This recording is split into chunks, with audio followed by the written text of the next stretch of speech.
Right now at noon, Southeast Kansas residents immerse themselves in the history of America's first documented serial killing family. And we've got a warm, sunny day ahead, plus a warm up in the forecast. We'll talk about that coming up. Plus, a non-profit out of Fort Scott, Kansas raises money for those battling cancer. The 4 states' most watched news starts now. A program about the Bloody Benders excavation site took place this weekend in Parsons, Kansas. This is KOAM News at noon. I'm Elise Snowy. KOAM's Mitch Adams tells us more about the Benders and their history in Southeast Kansas. I've found over the years that people love stories, and when the stories involved murder and sex and mystery, it flies off the charts. And the Bender story has all of those elements in it. In the early 1870s, you might have traveled an entire day to get somewhere that would take 30 minutes by car. The Bender family were the owners of a small homestead in Labette County. They would lure in travelers with a hot meal and a bed to sleep in, and then murder and dispose of them in cold blood. Bob Miller purchased the land where the Benders' cabin is said to have once sat in an auction in 2020. Since then, he's had a team of archaeologists from the University of Kansas excavate parts of the subsoil piece by piece. So tonight we're giving the community a little bit of a preview of what we've been doing, or a review of what we've been doing out at the Bloody Bender site, where I've been leading a field school out there to excavate some of the materials and just see what kind of we can find. In attendance was somebody that is personally tied to this historically significant case, and he started off not knowing the relation at all. So I worked on my genealogy about 50 years, and I got back to Wolfgang Bender with the help of some DNA matching. Through the German records, was able to establish our connection with Wolfgang Bender, who was also the progenitor of the Bloody Bender line, which is not my direct line. It makes them cousins of mine. According to Miller, the site's owner, archaeologists from KU brought over 700 artifacts back to Lawrence for examination this year. The main goal of the excavation is to put this mystery to rest and figure out the over 150-year-old truth. What truly happened with the Bender family? In Parsons, Kansas, Mitch Adams, KOAM News. Now, the Benders are said to have allegedly murdered 11 people, but some believe that they may have killed up to 21 different travelers from 1871 to 1873. Now, let's check in with meteorologist Lindsay Gaffney for a look at the forecast. Well, temperatures right now already in the low 80s, about 81 out in Joplin, feels like 82, so about the same. Humidity is 50%, but it's going to continue to drop as we get into the later hours, where surface heating just continues to warm us up and dries up our air. Now, winds are light, but they do pick up later on tonight and early tomorrow morning.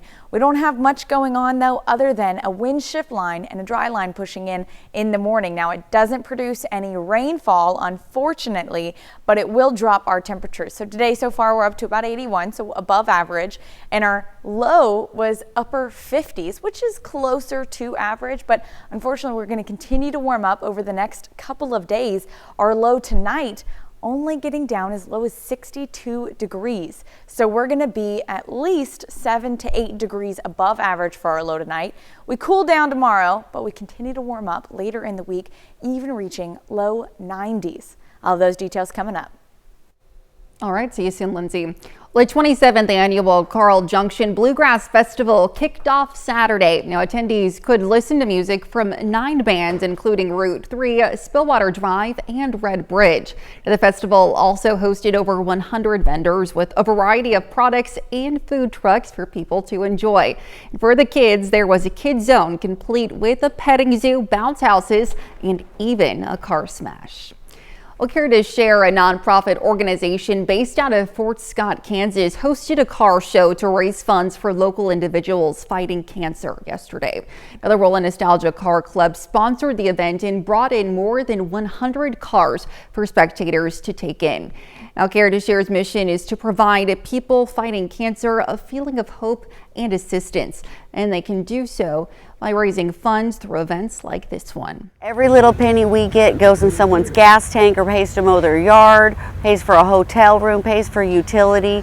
We change tires, we fix cars, anything that you need, we try to provide that. In 2022 alone, Care to Share distributed a little over $97,000 to cancer fighters in need.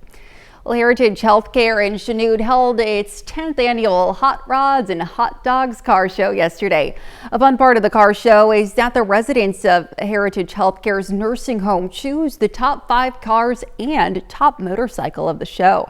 Now, the winners were awarded trophies, but there was also door prizes, hot dogs, and music for attendees to enjoy. I had a resident who would not attend any activities. And I told him, I was a brand new activity director 13 years ago, and I said, hey, if I start this car show, will you come? And he said, absolutely. So I started this car show 10 years ago, and he came ever since until he passed away. The music yesterday was provided by Lynn Oliphant. Well, entrepreneurs from all over the country were in Bentonville, Arkansas on Wednesday, hoping to win a golden opportunity at Walmart's annual open call event. Now, that's where over 500 entrepreneurs got a chance to pitch their products with the hope of landing a spot on the retail giant shelves and online. And as Abner Sosa reports, it could be a life-changing opportunity for small business owners. We had thousands of applications this year. Entrepreneurs had 30 minutes to pitch their products with Walmart buyers in hopes of becoming a golden ticket winner. It's great for them to kind of see their product come to life on our shelves and get in front of millions of customers, whether it be on .com or in our stores or in our clubs as well.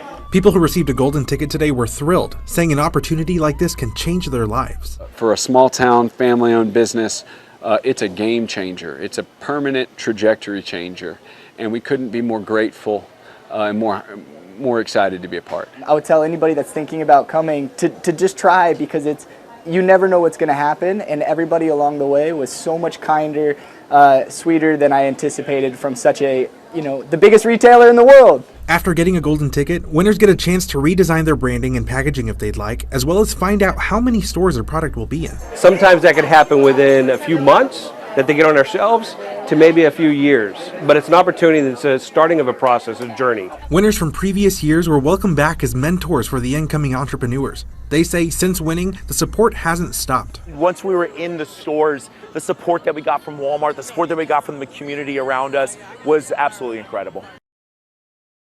Well, Walmart says the budding entrepreneur group included 5 businesses from home state Arkansas. Well, coming up, hundreds are dead across the southeast days after Hurricane Helene made landfall. We'll take a look at the devastation as dozens of communities continue to grieve. And later, we're making hayride pumpkin squares in the Mr. Food Test Kitchen. Historic devastation from Hurricane Helene. The storm is now blamed for more than 100 deaths, and the damage extends more than 600 miles across the South. Officials in the Carolinas describe the toll as biblical, even apocalyptic. Now, flooding reached unprecedented levels in southern Appalachia, and more than 2 million homes and businesses from Florida to Ohio are still without power. Skylar Henry is reporting from Asheville, North Carolina. Hurricane Helene carved a path of destruction across a large swath of the southeastern United States over the weekend.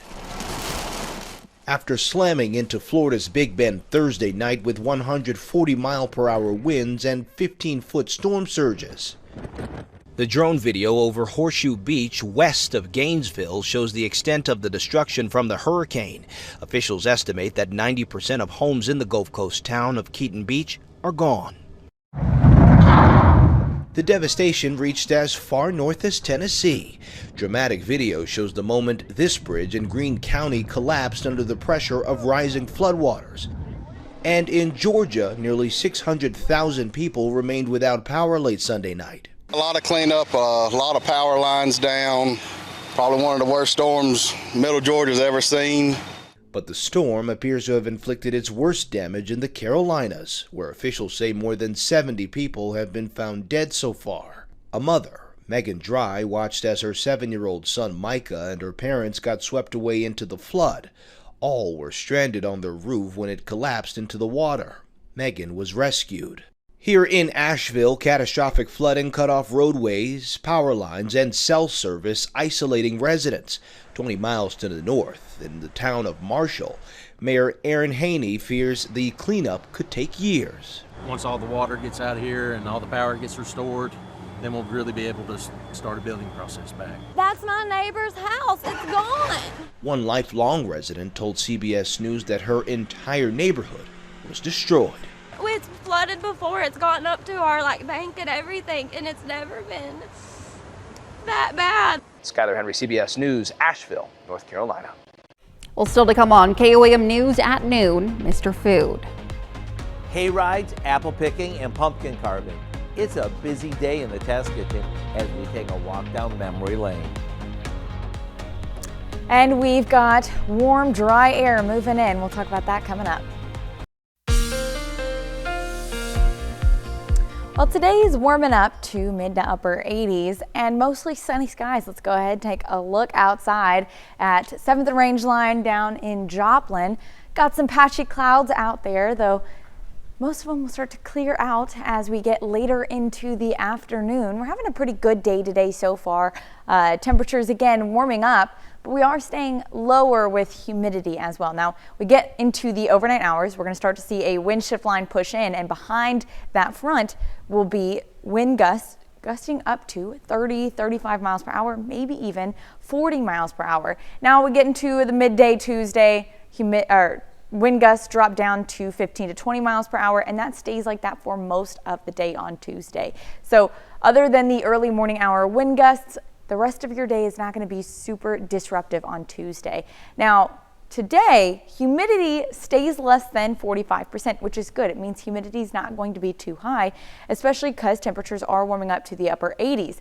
But as that cooler, dry air mass moves in, we have even drier air pushing into the area on Tuesday. So you can see humidity is pretty high, usually in the mornings, overnight hours and in the mornings, about 70 to 80%. But then behind that boundary, humidity drops. This is 7:30 in the morning, drops to less than 20%. So it's going to be a pretty dry day tomorrow, and humidity during the highs of the day, which are going to be in the mid 70s, are going to be less than 25%. And we stay like that. Even though we do start to warm up after, humidity stays very low throughout the rest of the week, which means fire weather may be a concern because temperatures warming up, but humidity stays very dry, and we haven't had rainfall in quite some time. So we're looking at temperatures now. So again, today getting up to the mid to upper 80s, about 86, 87 in the 4 states area.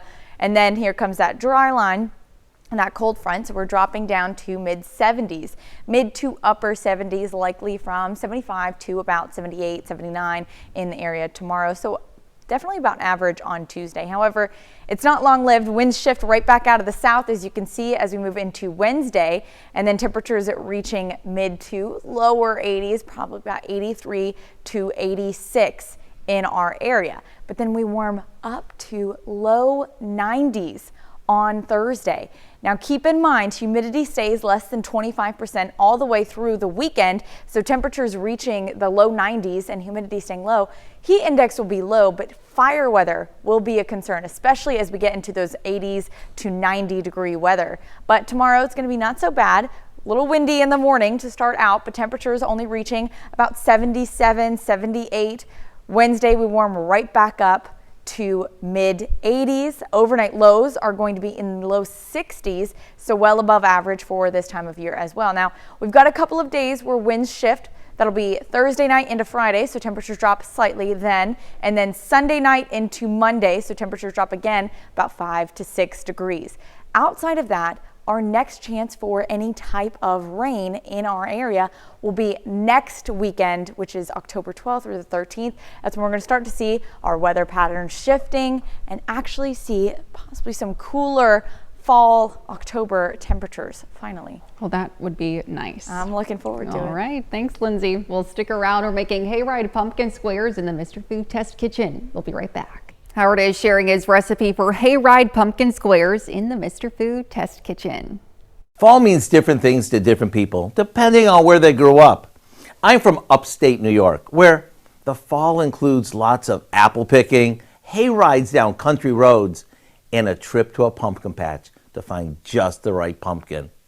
Whether you have similar memories or not, you can still enjoy the flavors of fall by whipping up a batch of our hayride pumpkin squares. We start by combining some flour, salt, baking powder and baking soda, cinnamon, and nutmeg. After it's mixed, in another large bowl, we beat together some canned pumpkin, eggs, a good amount of sugar, vegetable oil, and a splash of vanilla.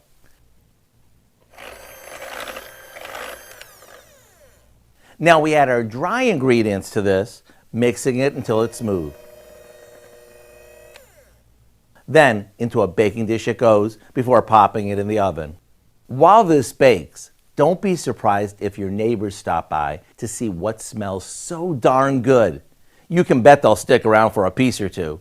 To get the recipe for what we call our hayride pumpkin squares, just head over to our website. Maybe put on your favorite flannel shirt to get you in the mood. I'm Howard in the Mr. Food Test Kitchen, where today we found a sweet and cozy way for you to say, ooh, it's so good. You can find this recipe along with a lot more good food from the Mr. Food Test Kitchen online. Just go to our website, that's KOAMnewsnow.com. Now here's a look at the 4-state market prices. Well, temperatures are well above average all week long. We've got one good day, that'll be tomorrow, in the mid to upper 70s, but it's going to be very dry and very warm, so fire weather will be a concern this week. Alrighty, well, definitely not the fall weather that we were hoping for. Definitely but not. It'll come. Well, what do you have for us tonight, Dow? A lot's coming up at 5. The National Association of Shoplifting Prevention placed the number of shoplifters in America as 1 in 10. But a recent study put that figure much closer to 1 in 5. We're going to take a look at what items are the most commonly taken and how thieves are working together to steal. Plus, a proposed minimum wage measure is on the November ballot in Missouri. We're going to take a look at how that could impact residents in the southwestern part of the state. And amphibious planes from all over the country fly into Wolf Creek Park in Grove, Oklahoma. Join us for those stories, a lot more. It's coming up today, KOAM News at 5. Absolutely. Thanks, Dow. Well, that's the news for now. Thank you for joining us on KOAM News at noon. We'll see you right back here at 5. Until then, have a great rest of your day.